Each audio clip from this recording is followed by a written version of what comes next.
The scream came first, sharp and small, cutting through the trees before Draven Ashford even reached the clearing. His heart slammed against his ribs, and his wolf surged forward under his skin, claws pressing against his fingertips. He had left his men behind 3 miles back, unable to wait for them, unable to slow his horse for even a moment once the messenger told him what he had found at the cottage. Now, sprinting the last stretch on foot, branches tearing at his coat, he heard the scream again. It was not a scream of pain. It was a baby, crying. He burst through the tree line and stopped so suddenly that his boots skidded in the wet grass. The cottage stood exactly where it always had, at the edge of his territory, half swallowed by ivy and old pine. Smoke curled from the chimney. Warm light spilled from the windows into the darkening evening. For 2 years, Draven had not been able to look at this place without his chest closing like a fist. This was where Elena had died.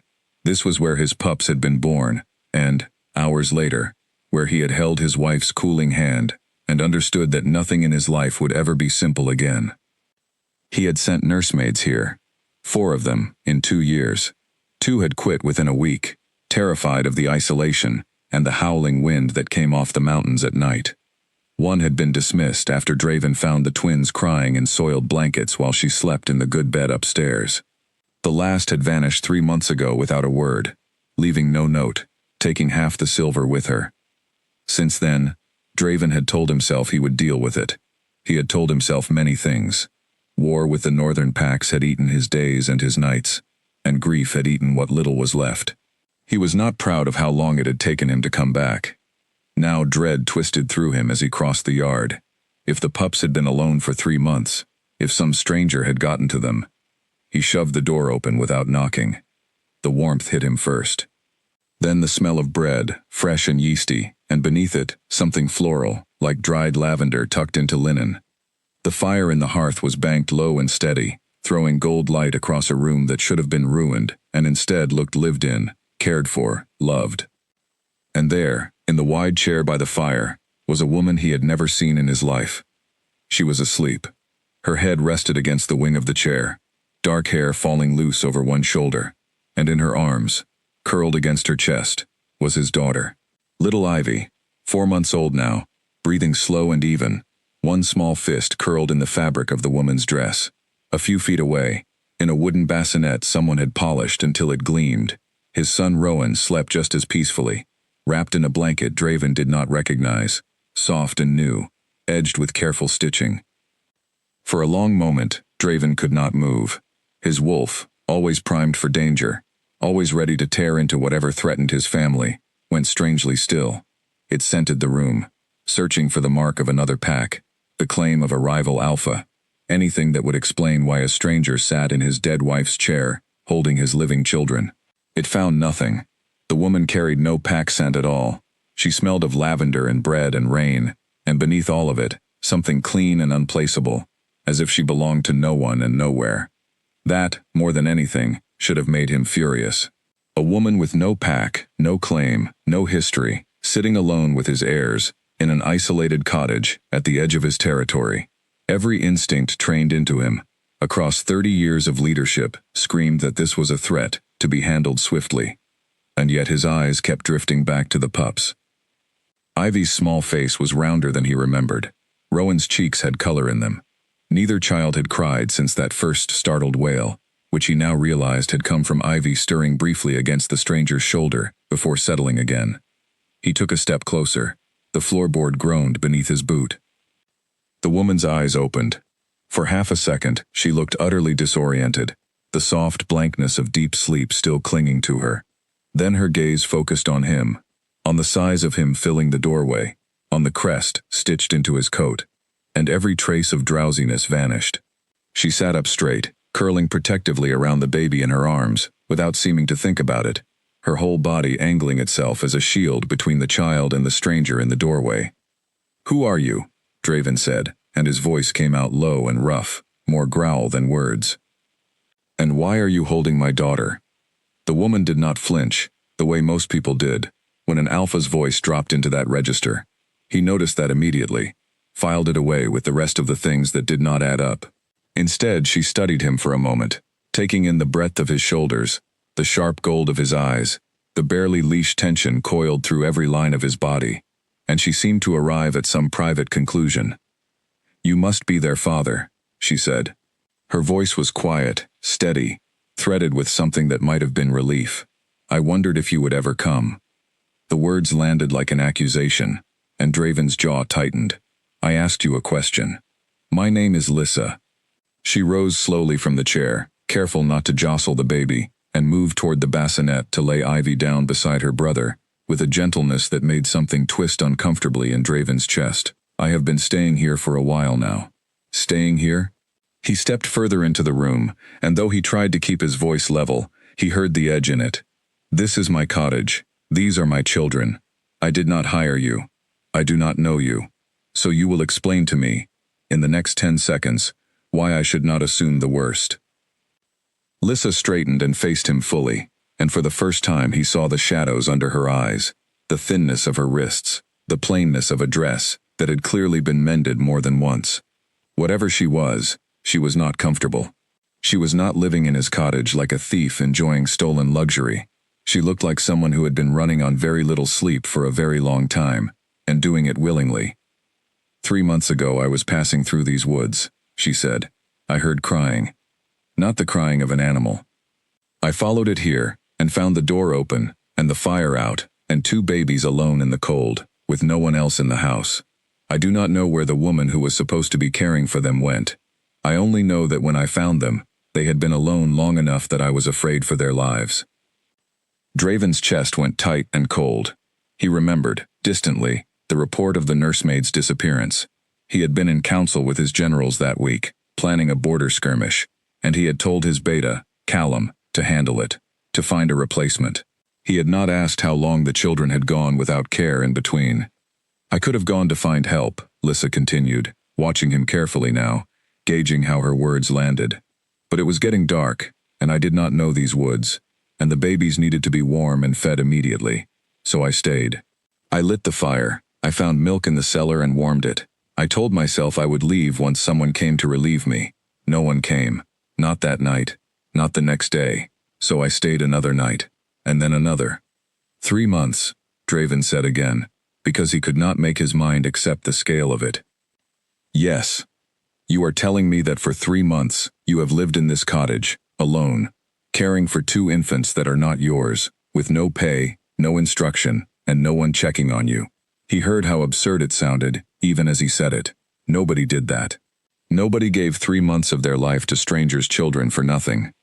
I am telling you exactly that, Lissa said, and there was a flicker of something proud and a little defensive in her voice now, as if she expected him to call her a liar. You are welcome to see for yourself that they are well. I have kept careful account of everything. Feedings, sleep, when Rowan started teething, when Ivy first rolled herself over. I did not know if anyone would ever ask, but I wrote it down anyway. She crossed to a small writing desk in the corner, one Draven recognized as Elena's, and lifted a worn notebook from its surface. She held it out to him. He did not take it. He was too busy staring at her, trying to understand what kind of person she was, why his wolf, usually so quick to bristle at strangers near the pups, had settled into something closer to wary curiosity than aggression. It bothered him more than he wanted to admit. His instincts had never lied to him before. They had certainly never gone quiet in the presence of an unclaimed stranger standing this close to his children. Sit, he said finally, nodding toward the chair she had woken from. Start from the beginning, all of it. And do not leave anything out, because I will find out if you have. Lissa did not sit immediately. She glanced at the bassinet, at the 2 small chests rising and falling in matched rhythm, and something in her posture eased slightly, as if reassuring herself they were fine before she gave him her attention. Then she lowered herself into the chair, hands folded in her lap, and began to speak. She told him about the night she found them, about the terror of realizing 2 infants had been left with no one, about not knowing whether to run for the nearest village, or stay, and hope she was not making things worse by delaying help. She told him about the weeks that followed, learning by trial and instinct how to soothe Rowan's colic, how to recognize Ivy's hungry cry from her tired one, how to manage the well outside when it iced over, how to stretch the cottage's stores of milk and grain when no one came to resupply them. She spoke plainly, without embellishment, without asking for pity, and that plainness was somehow more convincing than any tearful plea could have been. Draven listened, arms crossed, standing near the fire, because he could not make himself sit while she spoke, could not make his body settle into anything but a coiled, watchful stillness. Every part of this story should have troubled him more than it did. A woman with no name he recognized, no packmark visible on her skin, appearing out of nowhere, and inserting herself into the most vulnerable part of his life. He should have already sent for guards. He should have had her restrained and questioned by his own trackers, people trained to see through lies. Instead, he found himself watching the tired, steady honesty on her face, and thinking about how, when he'd opened the door, his children had not been crying in filth. They had been warm, fed, loved, if he let himself use that word, though he was not ready to. "You said no one came to relieve you," Draven said when she finished. "Did you send word to the pack house? Did you try?" "I do not know your pack house," Lissa said simply. "I do not know this territory. I told you, I was passing through these woods when I heard the crying. I am not from anywhere near here." "Everyone is from somewhere," Draven said, and heard the suspicion sharpen his voice again. Something flickered across her face, there and gone so fast he almost missed it. "Not everyone," she said quietly, and did not elaborate. He noted it, filed it away with everything else that did not fit. A woman with no pack scent, no history she was willing to share, who spoke of belonging nowhere, as if it were simply a fact of her life, rather than a tragedy. He told himself he would get answers. He always got answers. He had built and held a kingdom through decades of war and betrayal, precisely because he did not let mysteries stand unexamined for long. But for tonight, watching the slow rise and fall of his children's small chests in the bassinet his late wife had once chosen with her own hands, he found he could not summon the fury he knew he ought to feel. Instead, there was only a strange, unfamiliar exhaustion, and beneath it, something even stranger, a reluctant, unwilling gratitude. "I will have guards posted outside tonight," he said finally, his voice flat, giving nothing away. "You will remain here until I decide what to do with you. Do not attempt to leave with my children. Do not attempt to leave at all." Lissa's eyes met his, unflinching. "I was not planning to go anywhere," she said. "I told you.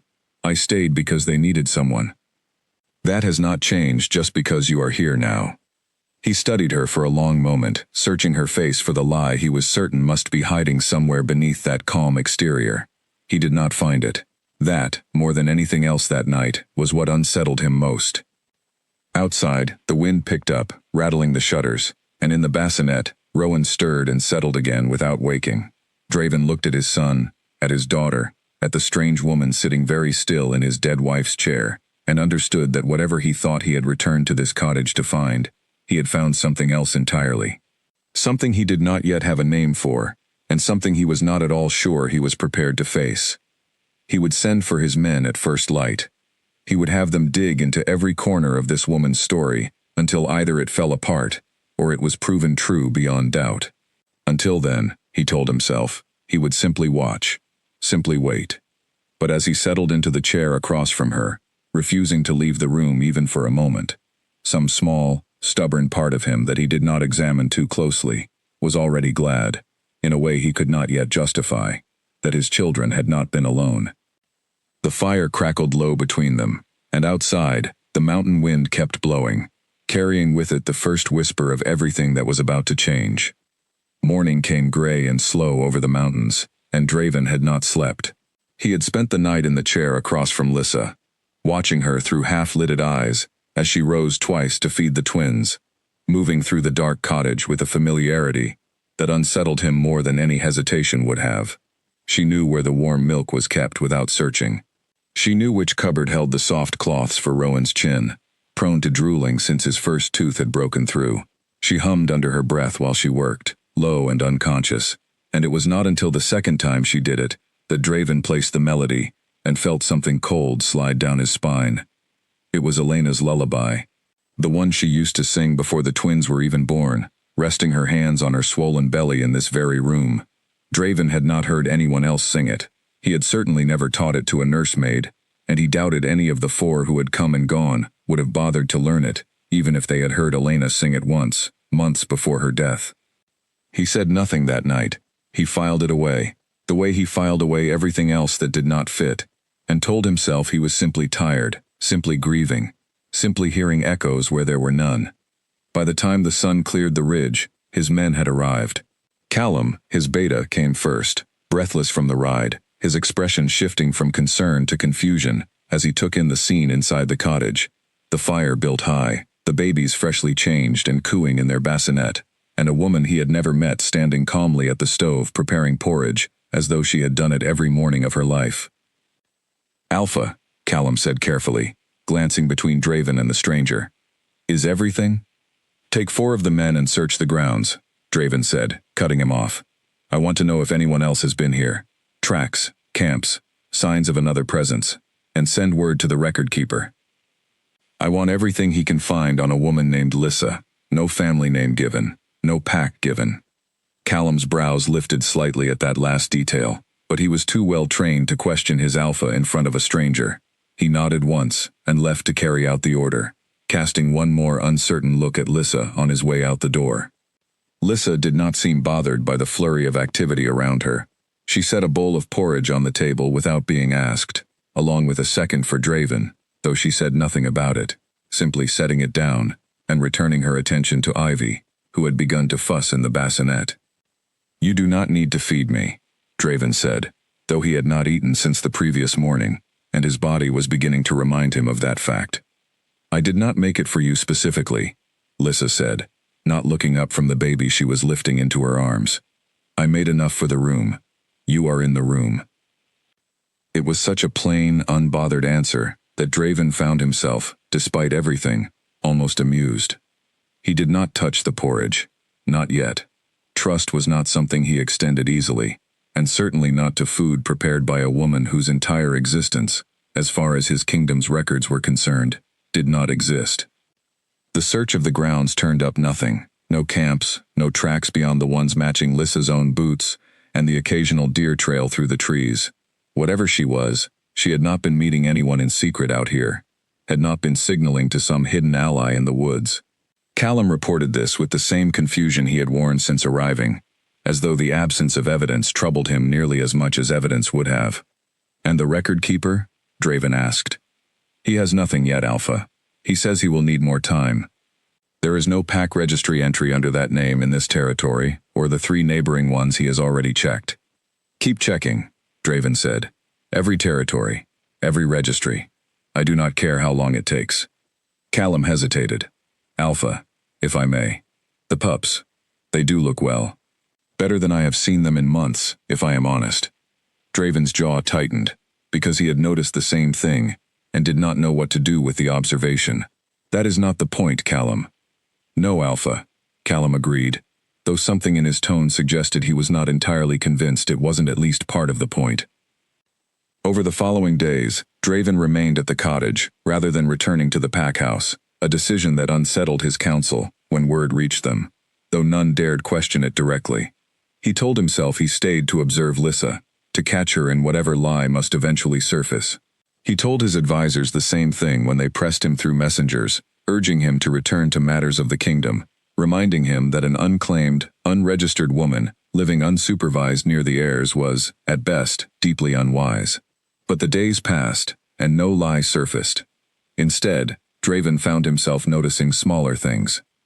The way Lissa flinched, just slightly, whenever one of his guards mentioned another pack by name, as though the words themselves carried some old, sharp memory. The way she never once asked him about his rank, his territory, his wealth, or what staying might earn her, questions any opportunist would have raised within the first hour. The way she moved around the cottage, as though she had always belonged there, touching Elena's old belongings with a strange, careful reverence, as if she sensed they mattered, even though no one had told her whose things they were. On the 4th evening, Draven found her standing at the window with Rowan asleep against her shoulder, watching the sunset paint the mountains orange and violet, and he asked the question that had been building in him since the first night.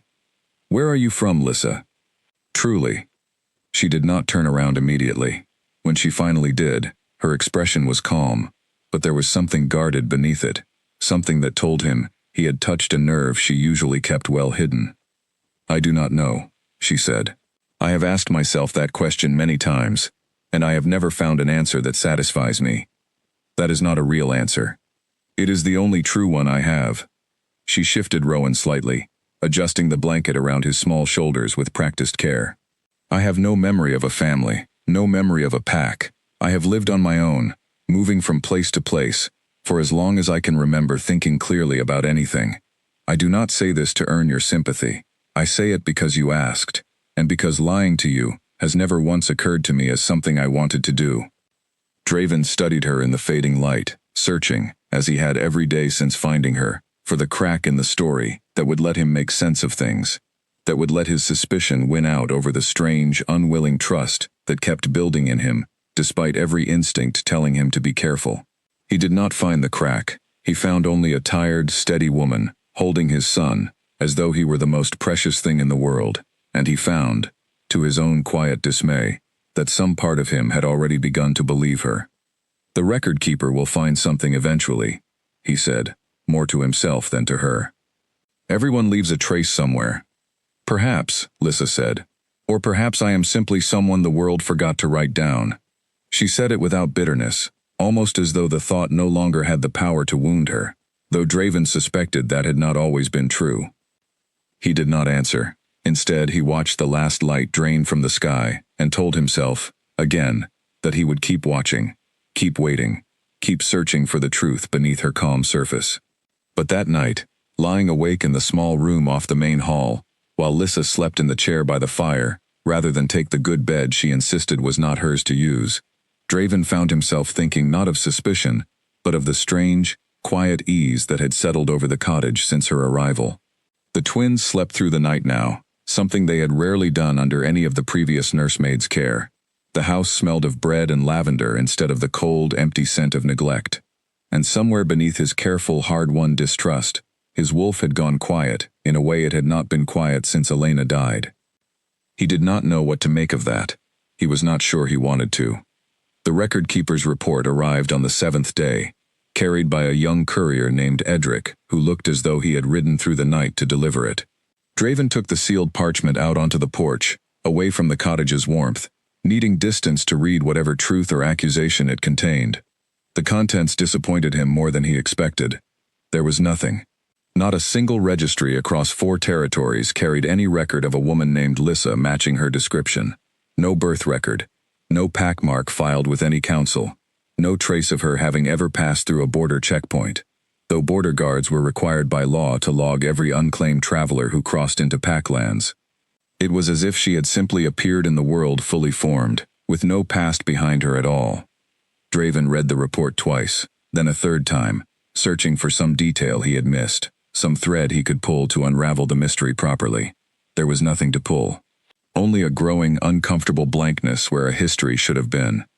He found Lissa in the garden behind the cottage, where she had been coaxing the neglected vegetable beds back to life in the hours the twins slept, her sleeves pushed up and dirt smudged along one forearm. She looked up when his shadow fell across her, and something in his expression must have told her what he was holding, because she set down her trowel and straightened slowly. "You found nothing," she said. It was not a question. "I found nothing," Draven confirmed. "Which troubles me more than finding something would have. I told you it would. You told me you did not know where you were from. You did not tell me that no record of your existence could be found anywhere in 4 territories." He held up the parchment, though she made no move to take it. "Do you understand how that looks? A woman with no history at all, alone with the heirs to my throne.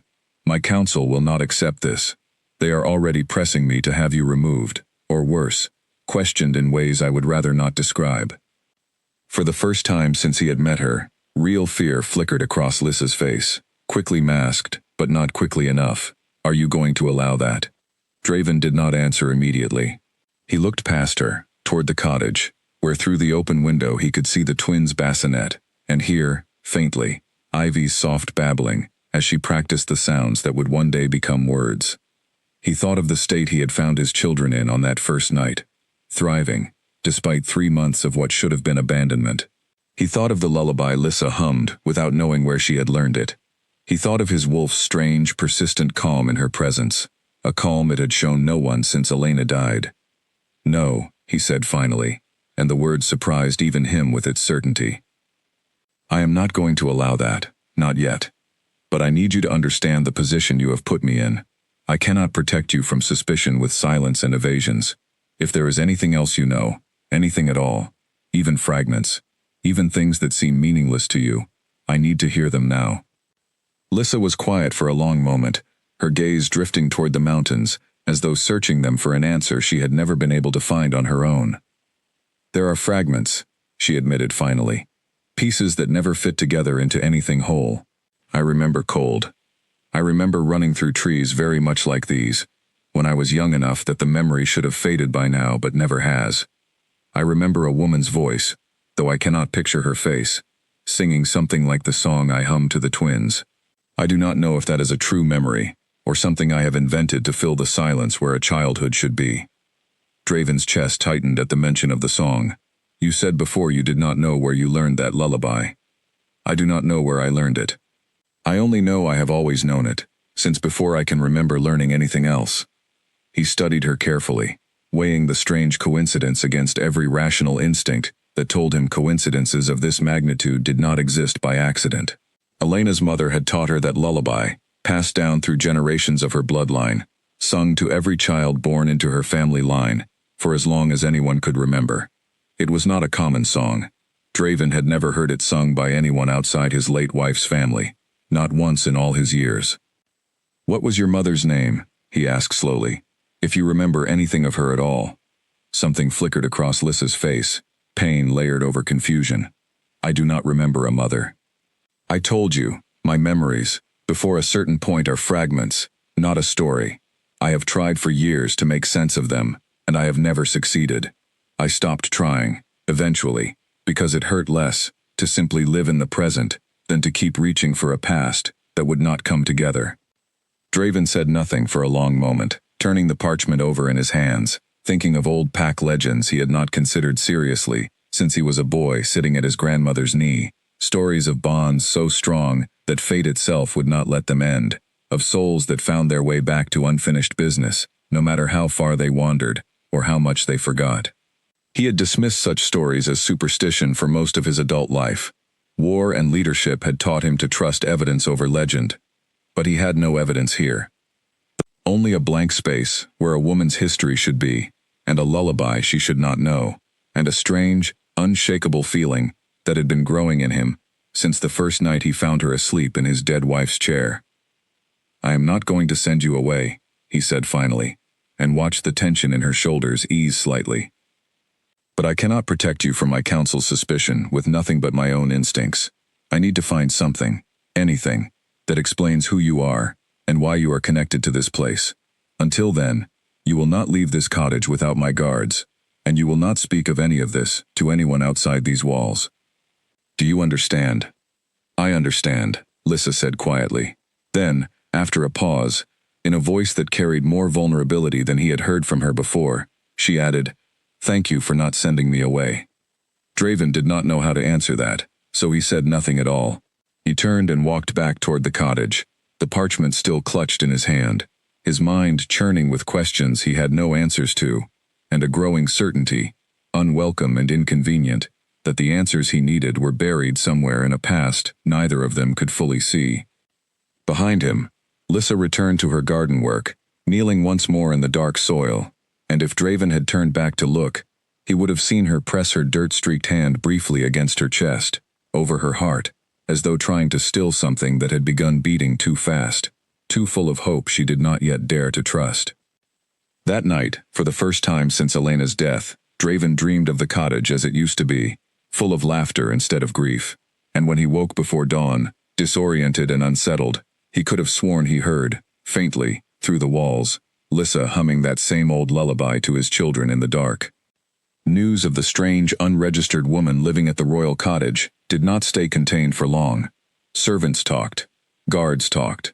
Within 2 weeks, whispers had reached every corner of Draven's pack house, and from there, inevitably, beyond his borders entirely.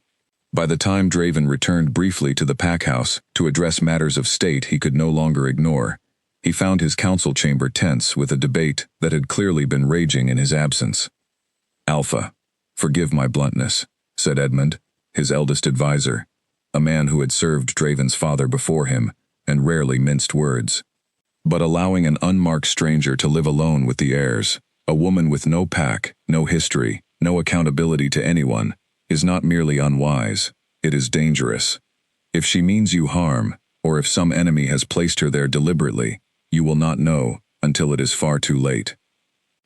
"She has had 3 months alone with them already," Draven said evenly, though the accusation grated against nerves already worn thin.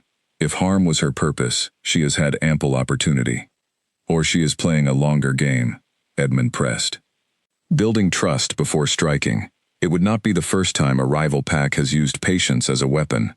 Draven's jaw tightened, but he could not entirely dismiss the logic, even as every part of him rebelled against applying it to Lissa. He had seen her with the twins. He had watched her exhaustion, her devotion, the way she flinched at any suggestion that she might be sent away from them. It did not read as calculation, but he was alpha of a kingdom that had survived for generations, precisely because its leaders did not mistake instinct for proof. "I have men investigating," Draven said. "The moment there is evidence of ill intent, I will act. Until then, she remains under guard and under my observation." "And if there is never evidence, because there is nothing to find but a very good liar?" Edmund asked. Draven had no answer for that, and the silence that followed felt heavier than any argument could have. The council session ended without resolution, and Draven rode back toward the cottage that evening, with the weight of his advisor's warnings pressing on him more than he wanted to admit. He told himself he was simply being cautious, simply gathering more information, when in truth part of him was anxious to see the twins again, to reassure himself they were still safe, still thriving, still exactly as he had left them. He arrived to find the cottage dark except for a single candle burning in the window, and for one heart-stopping moment, old grief and new fear collided in his chest, so violently he nearly forgot how to breathe. Then he saw movement inside, Lissa's silhouette pacing slowly with a fussing bundle against her shoulder, and the fear receded, replaced by something he did not examine too closely. Inside, he found Rowan struggling with what was clearly the beginning of a fever, his small face flushed, his cries thin and exhausted. Lissa looked up as Draven entered, relief and worry both plain on her face. "He has been like this since midday," she said. "I have kept him cool, given him water, but the fever will not break, and I do not have the herbs I would need to help him properly. I did not want to leave to fetch them and risk leaving him or Ivy unattended, not with everything you told me about your council's suspicions." Draven crossed the room in 3 strides and took his son from her arms, feeling the small body's alarming heat against his chest, feeling old terror claw up his throat, the same terror he had felt watching Elena's fever climb in her final days. "How high?" he demanded. "Not dangerously so, not yet. But I have seen fevers like this turn quickly in infants, and I did not want to wait and hope." Her honesty, her lack of panic despite clear worry, steadied him more than he expected. He barked an order for Callum, who had accompanied him back to the cottage, to ride for the pack healer immediately, and within the hour, an elderly woman named Marigold arrived with a satchel of remedies and decades of experience in her weathered hands. Marigold examined Rowan carefully, murmuring reassurances as she worked, and declared the fever a common teething complaint, uncomfortable but not dangerous, easily managed with a cooling tonic and patience. Draven felt the relief hit him so hard his knees nearly buckled, a reaction that embarrassed him, even as he could not entirely suppress it. It was only after Marigold administered the tonic and settled Rowan into an easier sleep that she turned her sharp, assessing eyes toward Lissa, who had hovered anxiously nearby throughout the examination. "You have been caring for these children," Marigold said. It was not quite a question. "Yes," Lissa said. Marigold studied her for a long moment, in the particular way that old healers sometimes had of seeing things others missed. "You have good instincts, better than most trained nursemaids I have known. You knew to keep him cool and hydrated without being told, and you did not panic, when panic would have helped nothing. Where did you learn to care for children this way?" "I do not know," Lissa admitted. "I have simply always known what felt right to do." Marigold's expression shifted into something thoughtful, almost knowing, though she said nothing further on the matter, packing her satchel instead, and giving Draven instructions for the following days. But as she left, she paused beside Draven at the door, and spoke low enough that Lissa, still fussing gently over the now sleeping Rowan, would not hear. "That one has old blood in her, Alpha. I cannot tell you whose, but I have tended enough births and enough children in my years to recognize instinct that runs deeper than learning. She did not pick up those skills from watching others. They live in her bones." Draven turned the healer's words over long after she had gone, watching Lissa settle both twins for the night with the same steady, practiced tenderness she had shown from the very first evening he found her. Old blood, Marigold had said. He thought again of the lullaby, of the strange absence of any record of Lissa's existence, of his wolf's inexplicable calm in her presence. He was no closer to understanding who she truly was, but he was beginning to suspect, with a growing certainty that unsettled him more than any council warning ever could, that the answer, when it finally came, would change far more than he was prepared for. Later that night, after the twins had finally settled and the cottage had gone quiet, Draven found Lissa sitting alone by the dying fire, her knees drawn up, exhaustion evident in every line of her posture. He sat across from her without a word, and for a long while, neither of them spoke, the silence comfortable, in a way that startled him. "Thank you," he said finally, "for not panicking today, for knowing what to do." Lissa looked up, surprised by the gentleness in his voice, so different from the suspicion that had colored nearly every conversation between them so far. "I was frightened," she admitted quietly. "I did not want you to see how frightened, because I did not want you to think I was unfit to care for them." "You were not unfit," Draven said. "You were exactly what they needed." The words hung in the air between them, heavier than either had intended, and Lissa's cheeks colored faintly in the firelight. She looked away first, back toward the sleeping twins, but Draven noticed, before she did, the small, unguarded softness that had crossed her face at his words, and he found himself wondering, not for the first time, what exactly it was that kept pulling him toward trusting a woman his own council believed he had every reason to fear. Weeks passed, and the cottage settled into a rhythm Draven had not expected to find there again. He divided his time between the packhouse, where matters of the kingdom demanded his attention daily, and the cottage, where he found himself returning more often than duty strictly required, telling himself each time that he was simply checking on the twins, simply maintaining vigilance over an unresolved mystery. He was not entirely dishonest. The twins thrived under Lissa's care in ways that continued to astonish him. Rowan's teething troubles passed without further incident. Ivy had begun pulling herself upright against the furniture, babbling with fierce concentration as though she meant to speak in full sentences the moment she decided the effort was worthwhile. Both children lit up at the sight of Lissa, in a way Draven had never seen them respond to any of the previous nursemaids, reaching for her, settling instantly at her voice, as though some part of them recognized in her something the rest of the world had not yet named. But it was not only the twins Draven found himself watching. He noticed the small kindnesses Lissa extended without thought to the guards posted outside who she made sure never went without warm food on cold nights, to Callum, whose gruff exterior softened noticeably whenever she teased him about his terrible attempts at holding Ivy without dropping her toys. He noticed the careful way she tended the garden, coaxing life back into beds that had been neglected since Elena's death, and the quiet grief that sometimes crossed her face when she found some forgotten trace of the woman who had once lived there. A pressed flower in an old book, a half-finished embroidery left in a drawer. "You do not have to be careful with her things," Draven told her one afternoon, finding her hesitating over a shawl of Elena's she had discovered folded in a chest. "They are not sacred relics. Use what is useful." Lissa's fingers stilled on the fabric. "It feels wrong somehow. Like I am intruding on something that is not mine to touch. You have done more for this family in a few months than most people manage in years," Draven said, surprising himself with the steadiness of his own voice.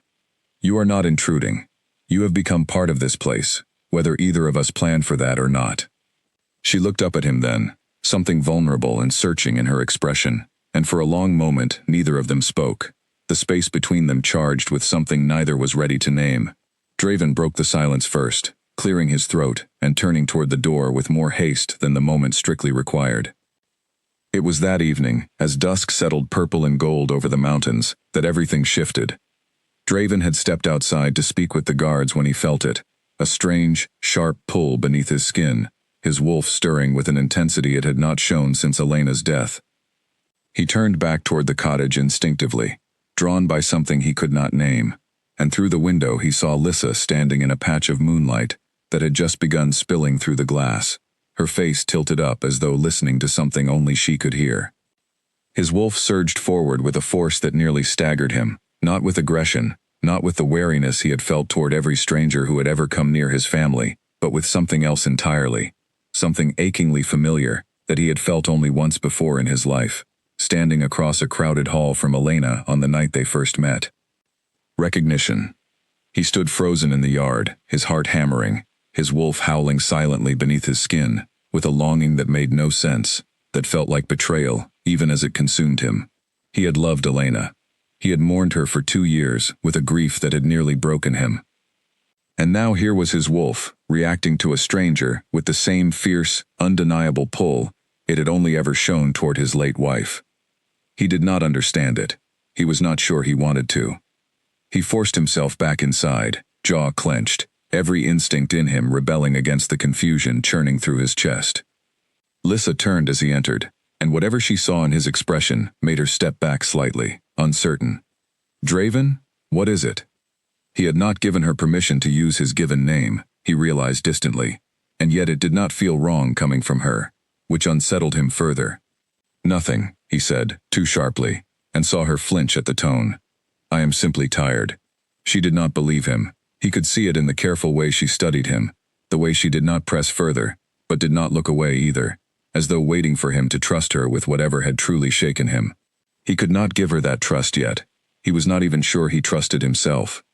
That night, long after the cottage had gone quiet, Draven sat alone by the dying fire, turning the evening's revelation over and over in his mind, searching for some rational explanation that would let him dismiss what his wolf had shown him. He found none.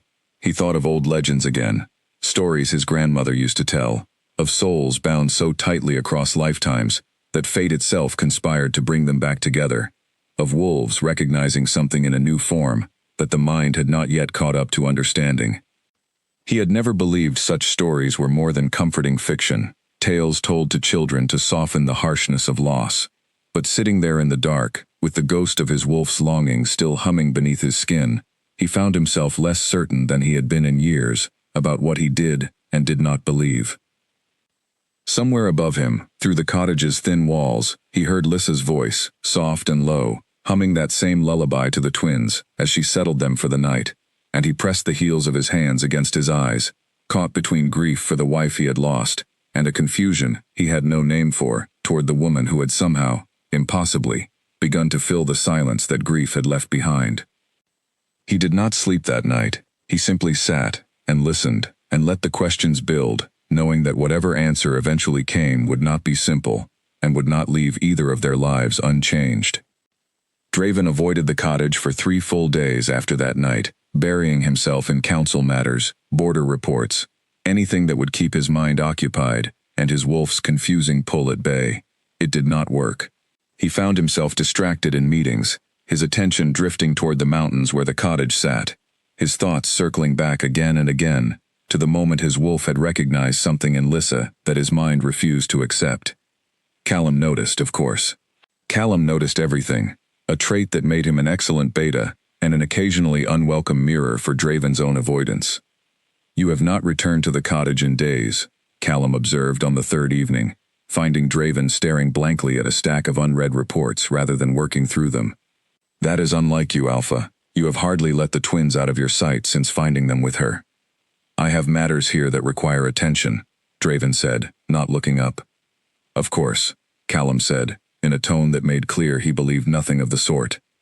And this has nothing to do with whatever happened 3 nights ago, when you came back from the cottage, looking like a man who had seen a ghost. Draven's jaw tightened. Leave it, Callum. I would, Alpha, if I thought leaving it would actually help you.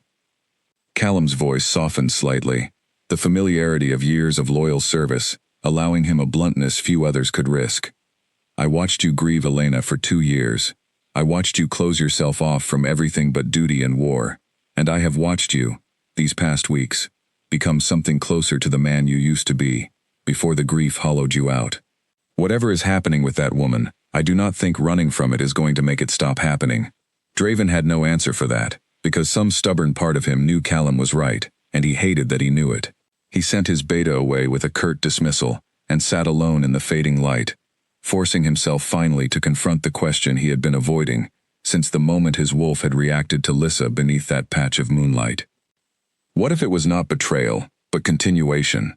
What if his wolf, which had never once shown interest in another woman since Elena's death, had recognized in Lissa not a replacement, but something connected, something unfinished?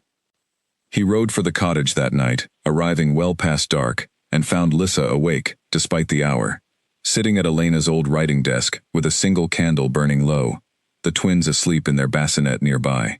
She looked up as he entered, surprise and something more cautious crossing her face at his sudden reappearance after days of absence. "I did not expect you tonight," she said carefully. "I did not expect to come," Draven admitted, closing the door behind him against the mountain chill. "I have been avoiding this place. Avoiding you, if I am honest, which I have not been particularly good at these past days." Lissa set down the pen she had been holding, giving him her full attention. "Why?" He did not answer immediately, crossing instead to stand near the fire, needing the distance even as some part of him resented needing it. 3 nights ago, when I came in and found you standing in the moonlight, something happened. Something I do not fully understand and cannot explain in any way that makes sense to me. You looked frightened," Lissa said quietly. "I have not been able to stop thinking about it since." "I was not frightened," Draven said, then reconsidered. "Or perhaps I was, though not in any way I have felt before. My wolf reacted to you, not as it reacts to a stranger, not with suspicion or wariness. It reacted the way it once reacted to my late wife, on the very first night I met her, before either of us understood what we were to each other." Lissa went very still. "What are you saying?" "I do not fully know," Draven admitted, the honesty costing him more than he expected. "I have told myself for weeks that you are simply a mystery to be solved, a puzzle my council needs resolved before they will accept your presence near my children.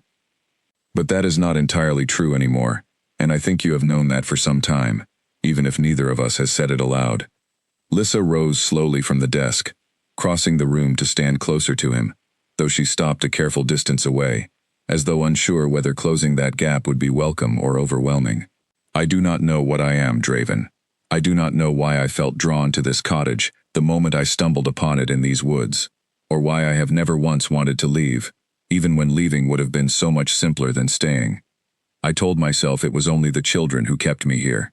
But that has not felt entirely true for a while now either." The admission hung between them, fragile and honest, and Draven felt something in his chest loosen that had been tightly wound since Elena's death, a knot of grief and guilt he had not realized he was still carrying, with quite so much weight. "There are old stories," he said finally, "about bonds that outlast death, about souls that find their way back to unfinished things, though the ones who carry them do not always remember why. I dismissed such stories for most of my life as comfort for grieving children. I am not certain I can dismiss them any longer." "You think I am connected to her somehow," Lissa said softly, "to your wife." "I do not know what I think," Draven admitted. "I only know that my wolf has not reacted this way to anyone since her, and that you know a lullaby you should have no way of knowing, and that no record of your existence can be found anywhere, as though you appeared in this world with no past attached to you at all. None of it makes sense on its own. Together, it forms a shape I am afraid to look at directly." Lissa was quiet for a long moment, her gaze drifting toward the twins sleeping peacefully nearby, and when she spoke again, her voice trembled slightly with an emotion Draven could not quite name. "I have spent my whole life feeling like a stranger everywhere I went. Like I did not belong anywhere, to anyone. And then I found this cottage, and these children, and for the first time I felt something I had never felt before. Not just usefulness, something closer to home." Draven closed the remaining distance between them slowly, giving her every chance to step back if she wished it. She did not. When he finally reached up to brush a stray strand of hair from her face, his hand trembling slightly with the weight of everything neither of them fully understood yet, she leaned into the touch rather than away from it, and something settled between them that felt less like a mystery solved and more like the beginning of one finally being asked in earnest. "Whatever this is," Draven said quietly, "I intend to find out the truth of it, not to send you away, to understand it properly, so that whatever we build from here is built on something real." "I would like that," Lissa whispered, "more than I know how to say." Outside, the mountain wind stilled, as though the world itself were holding its breath, waiting to see what would come next. The morning after their conversation by the fire, Draven sent for Marigold again, this time not for the twins, but for Lissa herself. If old blood ran in her, as the healer had suspected weeks before, then perhaps there was a way to trace it, some mark or sign that record keepers and border logs could not capture, but a healer's trained eye might recognize. Marigold arrived within the hour, her sharp eyes assessing Lissa with the same thoughtful attention she had shown before. She examined Lissa's palms, the shape of her ears, the faint birthmark at the base of her neck that Lissa herself had never thought significant, and murmured to herself, in a language Draven did not recognize, old and lilting, the kind of speech reserved for rituals rather than conversation. "There is a pull in her blood," Marigold said finally, straightening with some effort. "I felt it the first time I met her, tending your son's fever, but I did not wish to speak of suspicion without more certainty. Now, examining her more closely, I am more confident than not. This birthmark, here," she traced a finger lightly over the faint shape at Lissa's neck, barely visible, easy to mistake for nothing more than a shadow of skin. "I have seen its like only once before, Alpha, on your late wife, may her memory be honored. It is the old mark of her bloodline, one that does not appear on every descendant, but when it does, it marks something significant, a tie to the founding line of her family, however distant or tangled the branches connecting them might be." Draven's breath caught. "You are certain?" "As certain as an old healer can be, about markings that predate written record," Marigold said. "I cannot tell you how she is connected, Alpha, whether by blood long forgotten, by some distant cousin's line scattered generations ago, or by something stranger that I do not have the knowledge to name. But connected, I believe she is. The lullaby she carries in her without explanation, the instinct in her hands that no training could have taught her, and now this mark. Too many threads point toward the same truth for me to call it coincidence any longer." Lissa sat very still throughout the examination, her hand drifting unconsciously to the mark at her neck once Marigold stepped back, as though trying to feel for herself what the healer had seen. "I have had this my whole life," she said quietly. "I never thought much of it. I assumed it was simply a birthmark, nothing more. Sometimes the most ordinary-looking things carry the deepest history," Marigold said gently. "I would not assume too much from this alone, but I would not dismiss it either." After the healer departed, promising to search her own old records and speak with elders in neighboring territories who might know more of the founding bloodline's history, Draven and Lissa sat together in a silence that felt different from every silence that had passed between them before, less uncertain, heavier with possibility. "If this is true," Lissa said finally, "if I truly am connected to her somehow, to Elena, what does that mean? For us, for the children?" Draven considered the question carefully before answering, unwilling to offer comfort he was not certain he could stand behind. "I do not know entirely. I know that Elena would have wanted her children cared for and loved, above all else. I know that whatever pulled you to this cottage, whatever bond exists between you and her line, it has not asked anything of you, but to give exactly the love these children needed. That is not nothing. Whatever else it means, it does not diminish that. I am not trying to replace her," Lissa said, and there was real fear in her voice now, the vulnerability of someone who had spent her whole life uncertain of her place in the world, terrified of being seen as an intruder in a story that was not hers to claim. "I know," Draven said, reaching for her hand without fully deciding to, and finding that she let him take it. "I do not think you could replace her even if you tried. I think, instead, that you have become something the two of us could not have predicted, something that exists alongside her memory, rather than erasing it. That is not a small thing. I do not think it is meant to be simple." They sat together as the afternoon light shifted across the cottage floor, and for the first time since Elena's death, Draven found himself imagining a future that did not feel like a betrayal of the past, but rather a continuation of it, strange and unexpected as the path there had been. But even as he allowed himself that fragile hope, word was already traveling beyond the cottage's walls, carried on the same gossiping winds that had first brought news of the mysterious unregistered woman to his counsel's ears. And not everyone who heard that word intended to let the Alpha King's unusual arrangement stand unchallenged. 3 days later, an emissary arrived at the packhouse gates, bearing the crest of a rival territory to the east, requesting audience with the Alpha King on a matter concerning, as the formal message put it, the welfare and security of his young heirs. Draven read the message twice, felt the old, familiar weight of political maneuvering settle back onto his shoulders, and understood, with a heavy certainty, that whatever peace he and Lissa had found in the cottage's quiet was about to be tested by forces far less patient and far less kind than curiosity. The emissary's name was Nolan, a lean, sharp-eyed representative of Alpha Garrick, ruler of the eastern territory that bordered Draven's lands along the contested river valley. Draven received him in the formal hall of the packhouse rather than at the cottage, unwilling to let this stranger anywhere near his children until he understood exactly what game was being played. Nolan's proposal, once stripped of its careful diplomatic language, amounted to little more than a thinly veiled attempt to insert Garrick's influence directly into Draven's household. Alpha Garrick, Nolan explained with practiced smoothness, had heard troubling reports of instability surrounding the young heirs, an unregistered woman, living unsupervised near them, no proper nursemaid contracted through official channels, no oversight from any established pack authority. Out of concern for the children's welfare and the stability of the region, Garrick wished to offer the services of his own trusted household staff, along with a permanent advisory presence, to ensure the heirs' upbringing met appropriate standards. Draven listened to the entire proposal without interrupting, his expression carefully neutral, though beneath the surface his temper burned hot and dangerous. He understood exactly what was being offered, and exactly what it would cost. Garrick's staff would not simply care for the twins.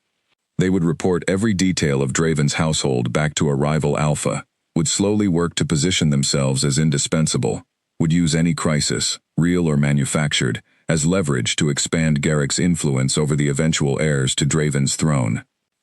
"I appreciate Alpha Garrick's concern," Draven said finally, his voice carrying just enough edge to make clear the appreciation was minimal at best.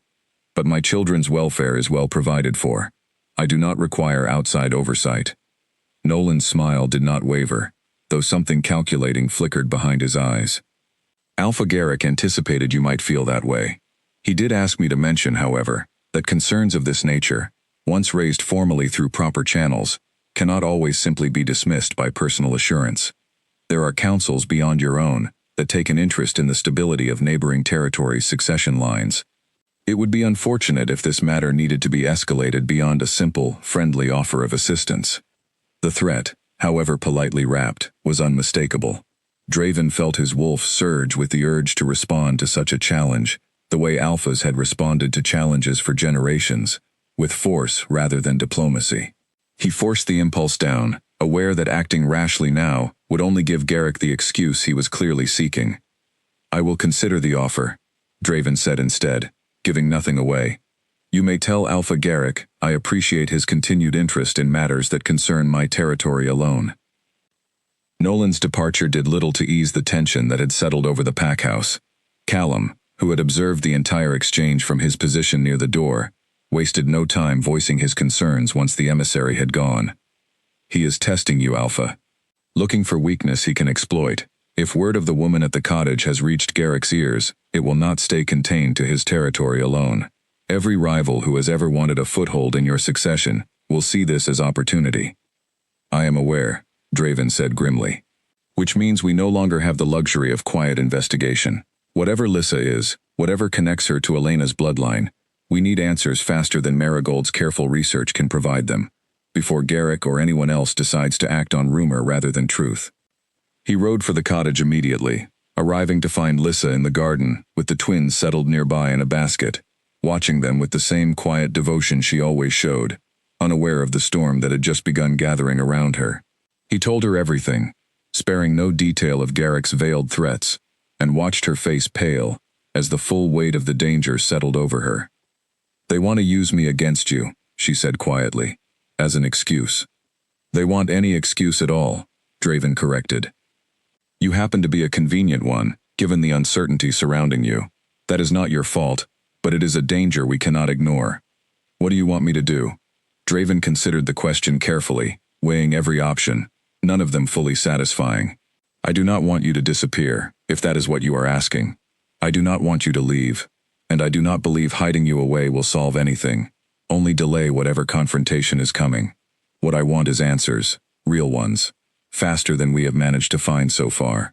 And until we have them, I want you protected, properly, with guards who answer only to me, and instructions to treat any approach from Garrick's people as a direct threat. Lissa nodded slowly, though fear remained plain in her eyes. And if the answers, when they come, only make things worse? If I truly am connected to Elena's bloodline in some way that gives rivals even more reason to see me as a threat to your succession, then we face that when it comes, Draven said, reaching for her hand, in a gesture that had become natural between them over the past weeks. I did not survive 30 years of leadership by running from difficult truths, Lissa. I do not intend to start now, and I do not intend to let anyone use fear of the unknown as a weapon against people I have come to care for. The admission hung between them, quiet but unmistakable, and Lissa's eyes searched his face for a long moment before she nodded, some of the fear in her expression easing into something steadier, more resolved. That night, as guards doubled their watch around the cottage and word spread quietly through Draven's most trusted circle that any approach from the Eastern Territory was to be treated with utmost suspicion, Draven sat awake long after the twins and Lissa had finally settled into sleep, staring into the dying fire and turning over every possible outcome of the conflict now brewing at his borders. He did not yet know how far Garrick would push, or what other rivals might see opportunity in his family's unusual circumstances. He knew only that whatever came next would test not just his patience for diplomacy, but the fragile, unexpected bond that had begun growing in this quiet cottage, a bond he was no longer willing to sacrifice simply to avoid conflict. Whatever storm was coming, he intended to weather it with Lissa and his children standing firmly on his side, rather than sacrifice to appease rivals who had never once cared for their genuine welfare at all. The confrontation, when it finally came, arrived faster than even Draven had anticipated. 10 days after Nolan's visit, a scout burst into the pack house with word that a small armed party bearing Garrick's crest had crossed the river valley into Draven's territory, moving not toward the pack house itself, but directly toward the cottage. Draven's blood ran cold. He had doubled the guard, but the party heading their way, according to the scout's count, outnumbered the cottage's defenders significantly, and Garrick's people had a full head start before the warning ever reached him. He rode harder than he had in years, Callum and a dozen of his fastest warriors close behind, every mile feeling impossibly long, every worst possibility crowding his mind. If Garrick meant to seize the twins under some manufactured claim of concern for their welfare, if he meant to use force to remove Lissa and install his own people, the damage to Draven's authority, and to everyone he loved in that cottage, would be catastrophic. He arrived to find the situation already tense, Garrick's warriors having reached the cottage grounds only minutes before, engaged in a standoff with the reduced guard Draven had left behind. Nolan stood at the front of the group, his earlier diplomatic smoothness replaced with cold impatience.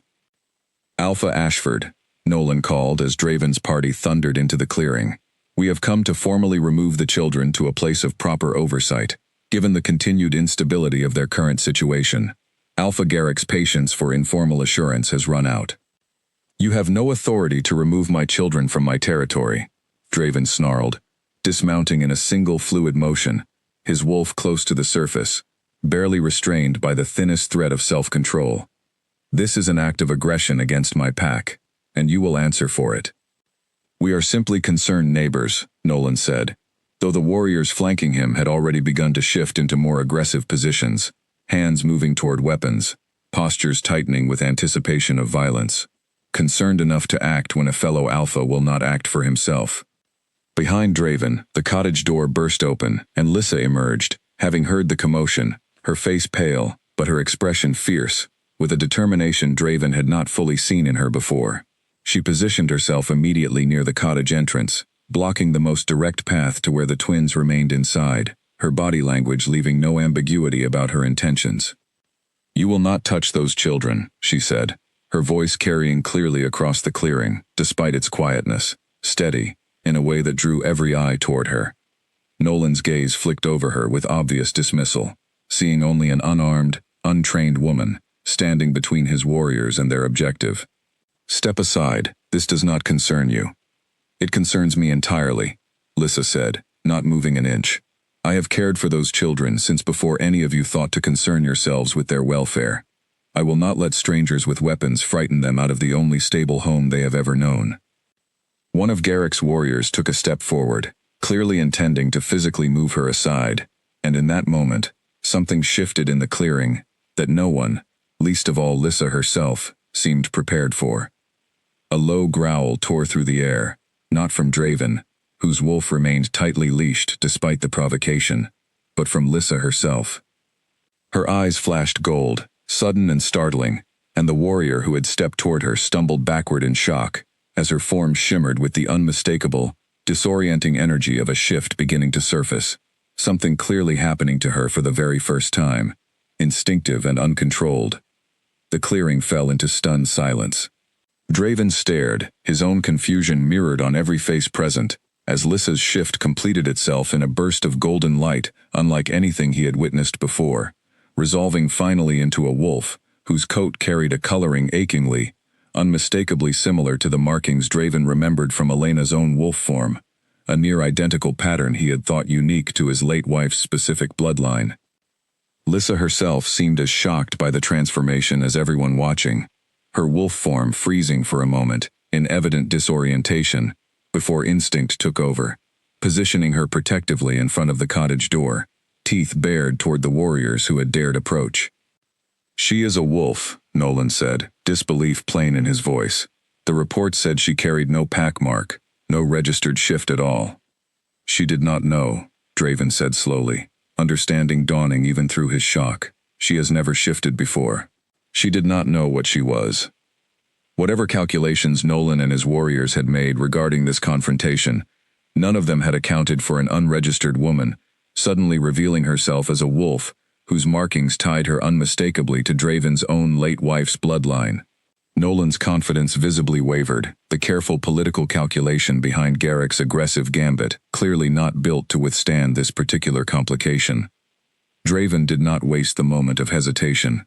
He moved forward, positioning himself beside Lissa's wolf form, his own wolf finally released from its restraint, and the combined presence of an alpha king and a wolf bearing the unmistakable mark of his family's founding bloodline proved more than Garrick's warriors, whatever their orders, were prepared to test against. "Return to your alpha," Draven said, his voice carrying the full authority of 30 years of unchallenged leadership. "Tell him that whatever claim he believed he had to interfere in my household has just been thoroughly disproven. This woman carries the blood of my late wife's own line, confirmed before every witness present today. Any further aggression toward my family will be answered not with diplomacy, but with the full might of my territory's defense." Nolan, recognizing the shift in leverage had turned decisively against him, gathered his warriors and retreated without further argument, though his expression as he departed promised this would not be the last Draven heard from Garrick's territory. Once the threat had fully withdrawn, Lissa's wolf form began to tremble, the shock of an unplanned, unexpected shift clearly taking its toll, and she shifted back to human form in a burst of disorienting light, collapsing weakly against Draven, who caught her without hesitation, holding her steady as she struggled to process everything that had just happened. "I did not know," she gasped, still trembling. "I had no idea I could do that. I have never shifted, never even felt the possibility of it before this exact moment." "It does not matter how it happened," Draven said, holding her close, relief and wonder both warring for space in his chest. "What matters is that you are safe, and that whatever connects you to Elena's line, it is undeniable now, proven before witnesses who will carry word of it far beyond this clearing." Inside the cottage, the twins, having slept through the entire confrontation, remained blissfully unaware of how close disaster had come to their door, and how thoroughly the woman who had cared for them so devotedly had just proven, in the most unexpected way imaginable, exactly how deeply she belonged among them. In the days that followed the confrontation, Word of what had happened at the cottage spread across every territory, faster than any messenger could have carried it deliberately. An unregistered woman, revealed as a wolf bearing the mark of the Alpha King's late wife's founding bloodline, standing fearlessly against an armed party to protect his heirs, was simply too remarkable a story to remain contained. Alpha Garrick, facing the embarrassment of his failed gambit becoming common knowledge across the region, sent a hastily worded message withdrawing all prior concerns regarding the welfare of Draven's children, along with assurances that no further interference would come from his territory. Draven did not fully trust the sincerity of the apology, but he accepted it for what it was worth. A rival forced into retreat by circumstances no one, least of all Lissa herself, could have predicted. Marigold returned to the cottage within the week, having spent her time since Draven's initial request, digging through old records and speaking with elders across 3 territories, and she arrived with answers that finally began stitching together the fragments of Lissa's unexplained past. "I have found her family," Marigold said, settling into a chair with the weary satisfaction of a puzzle finally solved. Or what remains of it, at least. Elena's grandmother had a sister, Alpha, one who left the founding bloodline generations ago, after a dispute over succession rights that split the family in 2. That branch scattered, moved from territory to territory, some never registering with any pack authority at all, wary of being drawn back into old conflicts they wanted no part of.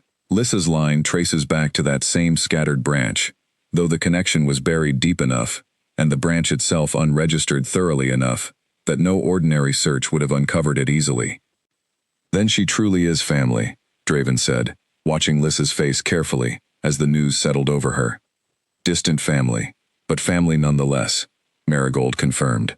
The shift she displayed, unlocked seemingly by the stress and instinct of protecting the children she loves, is consistent with everything I know of that founding bloodline's abilities. Some in that family have gone their whole lives without shifting at all, if never pushed to the point of true necessity. It appears Lissa simply never faced a moment demanding it, until she did. Lissa absorbed the information slowly, tears gathering in her eyes that she did not bother to hide. "My whole life, I felt like I belonged nowhere, like I had no family, no history, no place that was truly mine. And it turns out, I had a family all along, scattered and forgotten, but real." "You have more than a scattered family now," Draven said quietly, taking her hand in front of Marigold, without any hesitation or self-consciousness.